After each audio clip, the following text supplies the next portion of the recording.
अस्सलाम वालेकुम। आज हम पढ़ेंगे सूरह आल इमरान आयत नंबर 151 टू 155। बिस्मिल्लाहिर्रहमानिर्रहीम। सनुल के अलबत्ता डालेंगे फ़ी कुलूबिहिम के दिलों में अल्लाह जीना वो लोग काफिर जो काफिर वे रोब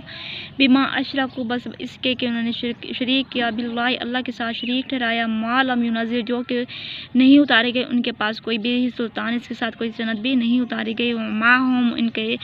और इनके लिए ठिकाना उनका आग है। वबीस मस्वाज़ालिमीन और जालिमों के लिए बुरा ठिकाना है। वलकत और तहकीक सदक़कुमुल्लाहु सच्चा कर दिया अल्लाह ने वादा अपना वादा इस ताहुस्सुनाहुम जब उनको साथ उनको कत्ल कर रहे थे लड़ाई कर रहे थे इज़्नी अल्लाह के हुक्म से हत यहाँ तक कि इज़ा फशिलतुम जब तुम बुज़्ली में आ गए वतनाज़अतुम जो तुम बिखर गए फिर अम्र काम में वासई तुम नाफरमानी के तुमने मिन बाद इसके मा अराकुम दिखाया गया तुमको मा तुहिब्बुन जो तुम पसंद करते हो मिन को तुम में से मन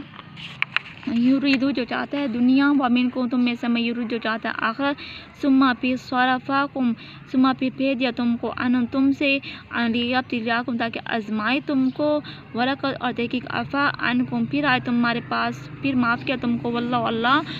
ज़ुल्फ़ज़ली बड़ा फजल वाला है अलल मोमिनीन ऊपर मोमनों के।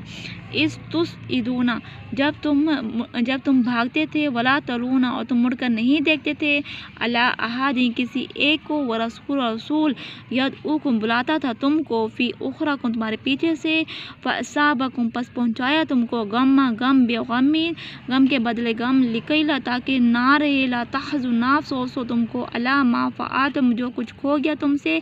वला मा असाबकुम और जो कुछ तुमको मिला जो कुछ तुमसे चला गया है। अल्लाह अल्लाह खबीर खबरदार है बिमा तामरून जो कुछ के तुम करते हो। सुम्मा फिर अंज़ला उतारा अलैकुम तुम पर मिन बादिल गम बाद गम के आमनतन अमन के और यगशा ढांपती थी ताइफात एक जमात को मिनकुम तुम में से। ये सारा जो वाक़या मैंने आयत मैंने पढ़ी है वो आहद की तरफ गज़वा आहद की तरफ इशारा ओहद की तरफ गज़वा ओहद की तरफ इशारा करती हैं जिसमें मुसलमानों को शिकस्त हुई थी जिसमें मुसलमानों ने फरमाया था कि अल्लाह पाक शिकस्त होने के बाद उन्होंने कहा था कि अल्लाह पाक ने तो हमसे कामयाबी का वादा फरमाया था और जबकि हमें इससे कंप्लीट